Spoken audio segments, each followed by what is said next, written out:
بله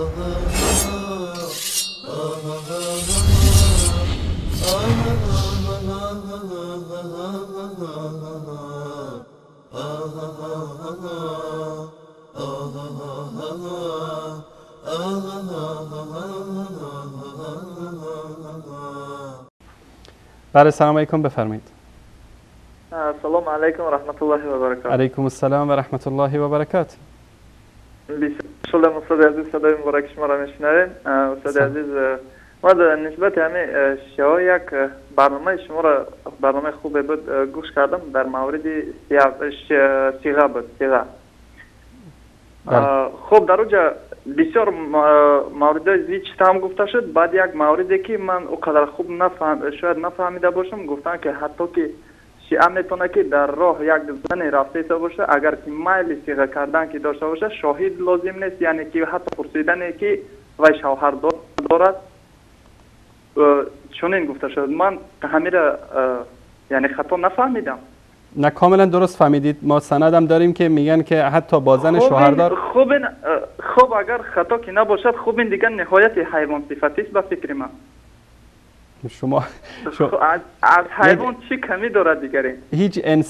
هیچ انسان غیوری این حاضر نمیشه که با محارم خودش این کار صورت بگیره، چه برسه به این که خب ما دیدم اینجا شخص پرستی اینا را از مسیحی ها که کمی ندارن. خب که اینا شخص پرستی میکنن، یک تا پرستی را گذاشته و شخص پرستی را گذاشته.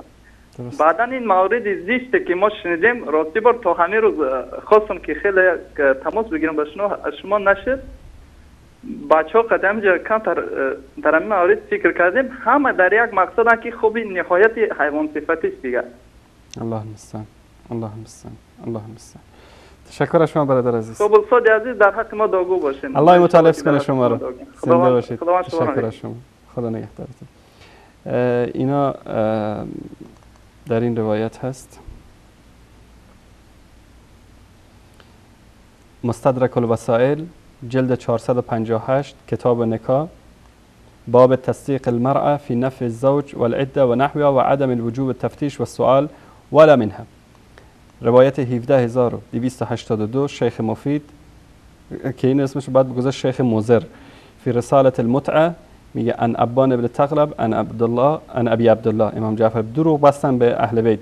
فی المرأة الحسناء طرف الطریق یک زن زیبایی رو در راه میبینی ولا یعرف ان تكون ذات بعل او عایره. دیگه تو یعنی نمیفهمی که این فاحشه هست یا شوهر داره. فقال لیس هذا علیک، تو چی کار داری به اینکه این فاحشه است یا شوهر داره؟ انما علیک ان تصدقها، فقط پول بده بهش. این از دین تشیع.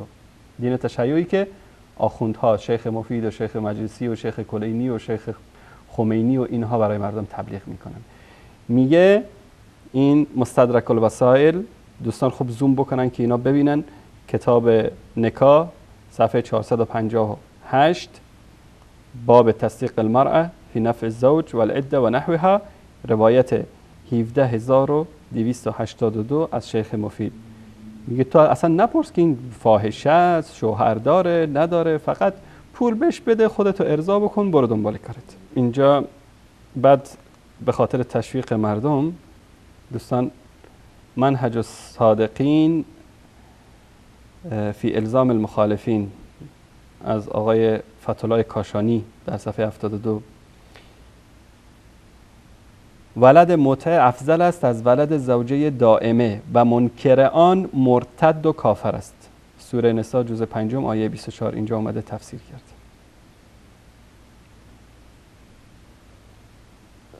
این صیغه زادا باید افتخار بکنن.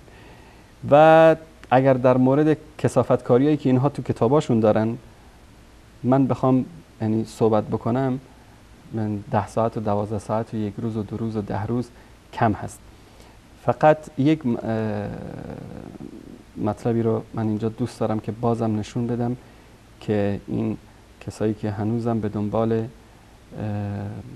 آقای خمینی افتخار میکنن که خمینی، دوستان عزیز این روایت رو نشون بدن.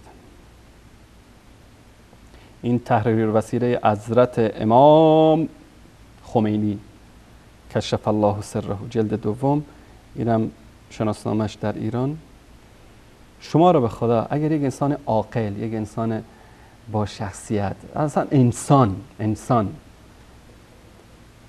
حتی حیوان، شما رو به خدا در باغ وحش ها، در جنگل ها دیدید که یک الاغی، یک خرسی، یک گاوی، گوساله، یک چیز نوزادی رو به دنیا بیاره، بعد یک حیوان نر بره به اون نزدیکی جنسی بکنه؟ در بین حیوانات دیدید، اما در دین خمینی هست. نگاه کنید صفحه 430 مسئله 12، اینم ترجمه فارسی خودشون. نزدیکی با زوجه قبل از تمام شدن 9 سال جایز نیست، نکاحش دائمی باشد یا منقطع، و اما سایر لذت ها مانند لمس نمودن با شهوت و بغل گرفتن و تفخیذ او حتی در شیرخواره اشکالی ندارد. طفل شیرخواره، تصور بکنید هر کدومتون در خونه طفل شیرخواره دارید. تصور بکنید که دید خمینی به طفل شیرخواره شما چیه؟ من هیچی نمیگم. بعد میگن شما توهین میکنید به امام خمینی، به امام خامنه‌ای. خب این اعتقاد رو کسی داشته باشه، این انسانه. در قاموس بشریت بگردید، در جنگل‌های آمازون به قول قزوینی، در جنگل‌های آفریقا برید، این کسایی که هنوز از تمدن بی‌خبرن، باور کنید این کارو نمی‌کنن که خمینی در کتابش گفته. باورتون نمیشه برید کتاب این دوستان یک بار دیگه جلدش تحریر الوسیله حضرت امام خمینی، جلد دوم، مسئله 12.